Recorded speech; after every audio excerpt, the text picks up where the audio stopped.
જોરદાર તાળીઓથી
મારા પાસે શબ્દ નથી કે આજે સાહિત્ય અને મા બાપ ગુરુદેવ, પહેલા ગુરુ મા બાપ છે, પછી સદગુરુ છે. સદગુરુ એવા જેવા શિક્ષકો, દરેક શિક્ષકના અંદર હું ગુરુ જોઉં છું, દરેક શિક્ષકના અંદર ગુરુ જોઉં છું. તો આજે મને એવું કે મારા ભલે તમે ટીચરો છો પણ મારા માટે તમે બી ગુરુ છો. આજે તમારા પાસેથી બી મને શીખવા મળ્યું કે સ્વાગત કેવું કરવું જોઈએ. ખૂબ ખૂબ ધન્યવાદ, ખૂબ ખૂબ અભિનંદન છે બેટા કે આજે મને હું કહેવાય હવે સાહિત્યમાં આવીને દરેકને તો ભૂખ લાગી છે તો છતાં તમને જોઈને બધાને અને આ સ્વાગત માટે એવું તો જરૂરી નહીં હતું. જન્મદિવસ છે પણ કંઈક મા બાપનો આશીર્વાદ હશે. હું તો મા બાપને જ હું આ બધું શ્રેય આપું છું કે ત્યાંથી આવીને સાઈ બાબાના આશીર્વાદથી મને આ અહીંયા સ્વાગત એટલું મળ્યું. અને આગળ જતા કે જેવો કે દરેકમાંથી જેટલું બોલે એટલું ઓછું છે. જોવા જઈએ તો સતીશ સાહેબને હવે આટલા વર્ષથી એમનો આશીર્વાદ રહે. પણ સાથે જે નીચે બેસેલા છે ને બધા બેટા, એક જ એક મારી રિક્વેસ્ટ છે. અત્યારે મને અંદરથી દિલથી એવું આવતું છે કે જીવનમાં કરોડો રૂપિયા મળે કે નહીં મળે, પણ આજે એવું મને લાગતું છે કે મને કરોડોની અબજો રૂપિયા મળી ગયા છે. તો આ જ છે કે જીવનમાં બીજું કંઈ મળે કે નહીં મળે, પણ એવો દરેકના અંતરાત્મામાં એવો ભાવ જાગૃત કરો કે જીવન એવું બની જાય કે જેવો સાઈ બાબાના આશીર્વાદથી તમે અહીંયા જોતા છો એવું છે. તો છતાં કે તમે બી જે નાના છોકરાઓ છે, જે વાલીઓ છે, તે પણ એક વિચાર કરો કે કંઈક ના કંઈક તો આપણે જીવનમાં આવ્યા છે તો કંઈક ના કંઈક કરીને જઈએ.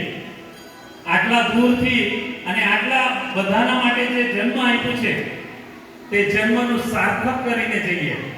ગાડી, બંગલા, બિલ્ડિંગ આ તો જરૂર છે જ, આજની જરૂરિયાત છે, મોડર્ન યુગ છે. આ યુગમાં દરેક ચીજની વસ્તુની જરૂર છે, પણ તો છતાં પોતાનું માન સન્માન એ બી બહુ જરૂરી છે. તો એના માટે ખૂબ ખૂબ મારા સ્ટાફને એક સરપ્રાઈઝ સ્ટાફે આપ્યું છે તો સરપ્રાઈઝ માટે ખૂબ ખૂબ ધન્યવાદ.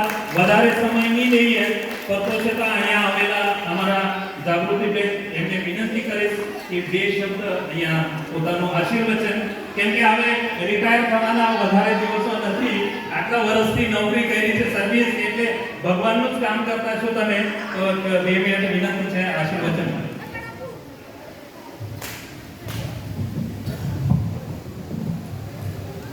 સૌને નમસ્કાર. આજે હનુમાન સરના જન્મદિને એક મોટી સ્પર્ધાનું આયોજન થયું. અહીંયા ઉપસ્થિત તમામ સ્પર્ધકો એક નવા જોશ સાથે, નવા ઉત્સાહ સાથે જોડાયા. એમને લાવવાવાળા વાલીઓ, શિક્ષકો, કોચ એ પણ ઉપસ્થિત છે. ત્યારે આજના સમાપન કાર્યક્રમ હનુમાન સર સાથે પ્રકાશભાઈ આરપી સર સાઈધામ ટ્રસ્ટના સતીશભાઈ ઉપસ્થિત પાનસ સ્પોર્ટ્સ એકેડમીના સભ્યો, તમામ કોચિસ, તમામ સ્પોર્ટ્સ પર્સન્સ, વાલીઓ તેમજ પંચલાઈ ગામના ગ્રામજનો, પીએનસી પબ્લિક સ્કૂલનો તમામ સ્ટાફ જે ખડે પગે આપણે જોઈએ છીએ યુનિફોર્મમાં સજ્જ અને તમામ બાબતોને હેન્ડલ કરી રહ્યા છે. આ પ્રસંગે સૌનો ખૂબ ખૂબ અભિનંદન અને આભાર, કારણ કે આવી તક મળે તો આગળ આવી શકે. બાળકોમાં પ્રતિભા છુપાયેલી છે પણ એ ક્યારે ખબર પડે, એને ચાન્સ મળે. આવી તક હનુમાન સર હંમેશા ઊભા કરતા જ રહે છે, એમના પ્રયત્નો સતત રહે છે, એ બાળકોનો સતત વિચાર કરે છે. કપરાડાના અંતરિયાળ વિસ્તારના બાળકો માટે જે પ્રયત્નશીલ છે. તો જન્મદિનની ખૂબ ખૂબ શુભેચ્છાઓ. વધારે સમય નહીં લઈએ અને અહીં આયોજન વતી મને બે શબ્દ બોલવાની તક આપવામાં આવી, તો સૌનો ખૂબ ખૂબ આભાર. અસ્તુ. ખૂબ ખૂબ ધન્યવાદ મેડમ.